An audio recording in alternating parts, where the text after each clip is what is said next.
Hello everyone, I hope you all are fine. I am Priyanka. Welcome back to my channel. So today in this video we are going to talk about the principles of good corporate governance. So let us begin with the topic. This video covers the topic principles of good corporate governance. So let us begin with the video. Good corporate governance is based on some established principles.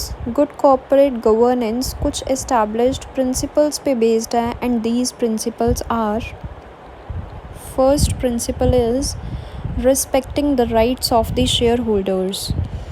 Organization should respect the rights of the shareholders and help shareholders to exercise those rights. Share holders के सभी rights को respect करनी है एक company ने and the company can help the shareholders to exercise their rights by openly and effectively communicating the information and by encouraging the shareholders to participate in the general meetings. Shareholders ने अपने different rights को exercise करना है and जो company है, जो organisation है, उसने भी डिफरेंट शेयर होल्डर्स के डिफरेंट राइट्स को रिस्पेक्ट करना है एंड उनको हेल्प करना है सो दैट कि वो अपने राइट्स को एक्सरसाइज कर पाएँ एंड उनके साथ इफ़ेक्टिवली कम्युनिकेट करना है ऑर्गेनाइजेशन को एंड उन्हें इनकरेज करना है कि वो टाइमली पार्टिसिपेट कर पाएँ in the general meetings of the organization. So first main principle of good corporate governance is respecting the rights of the shareholders. एक organization को अपने shareholders के rights को respect करना है. Next, equitable treatment of shareholders. It is the responsibility of the companies to engage with the long-term shareholders in a meaningful way on issues and concerns that are of widespread interest to the long-term shareholders.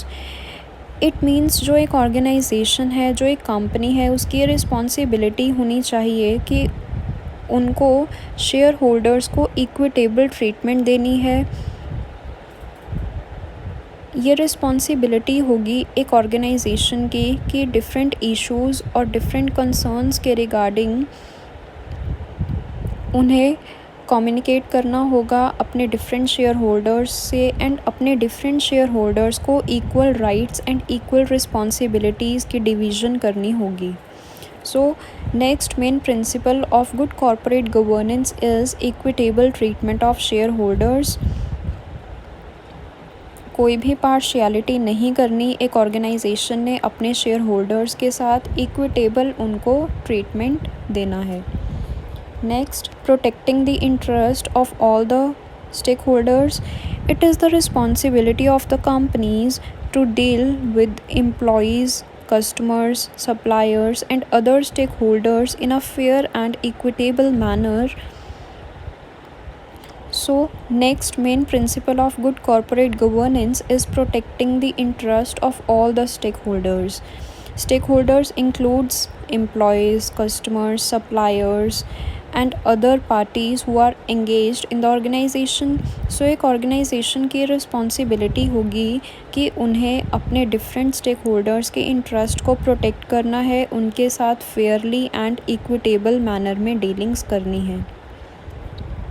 Next, role and parts of board of directors.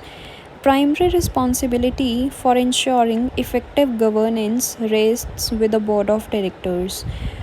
जो board of directors हैं उनकी ये primary responsibility होगी कि वो ये ensure करें कि क्या इफ़ेक्टिव गवर्नेंस प्रैक्टिसेस कंडक्ट हो रही हैं ऑर्गेनाइजेशन में. So directors must not only ensure that sound governance systems and processes are in place, they also carry the responsibility to ensure that such systems and processes work effectively through effective monitoring and evaluation of performance. उन्हें ये भी checkout रखना है कि क्या ये जो corporate governance के सिस्टम्स हैं, प्रोसेसेस हैं, क्या ये इफ़ेक्टिवली वर्कआउट कर रहे हैं ऑर्गेनाइजेशन में और ये प्रोसेस उन्हें कैसे करना है, एक्टिव मॉनिटरिंग करके एंड परफॉर्मेंस की इवैल्यूएशन करके।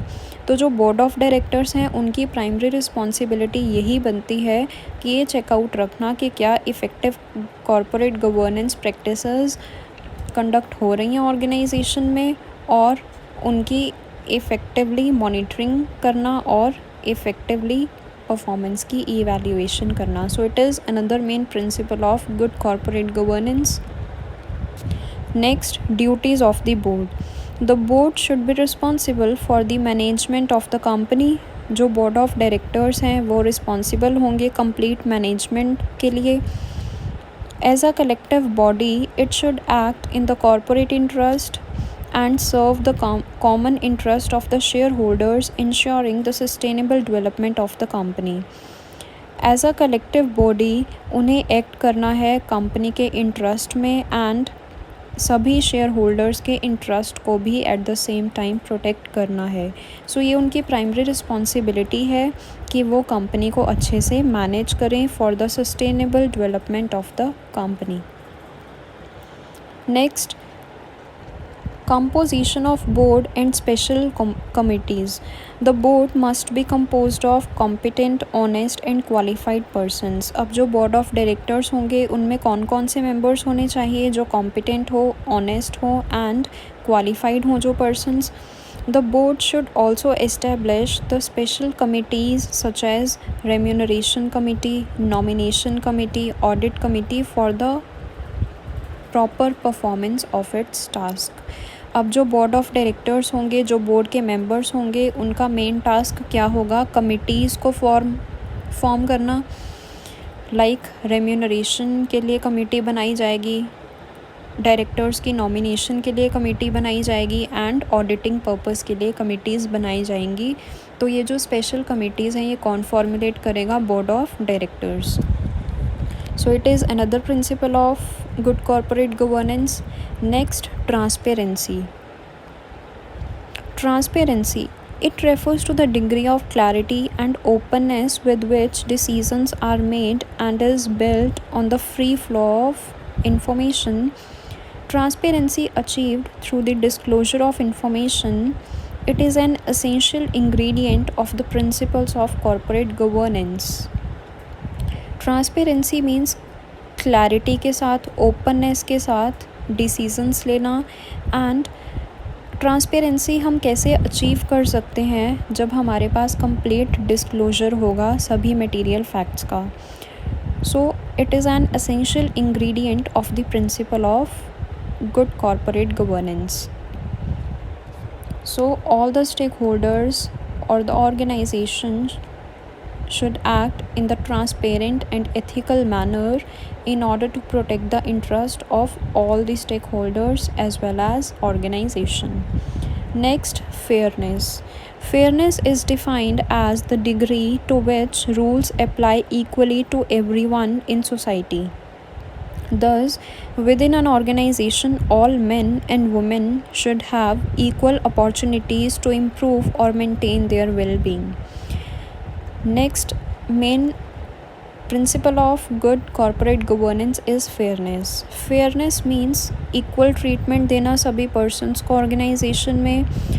जितने भी शेयर होल्डर्स हैं, स्टेक होल्डर्स हैं इन द ऑर्गेनाइजेशन, उनको इक्वल अपॉर्चुनिटीज़ मिलना सो दैट कि सभी अपने वेल बीइंग को इम्प्रूव कर पाएँ और मेंटेन कर पाएँ। सो it is another essential principle of effective CG.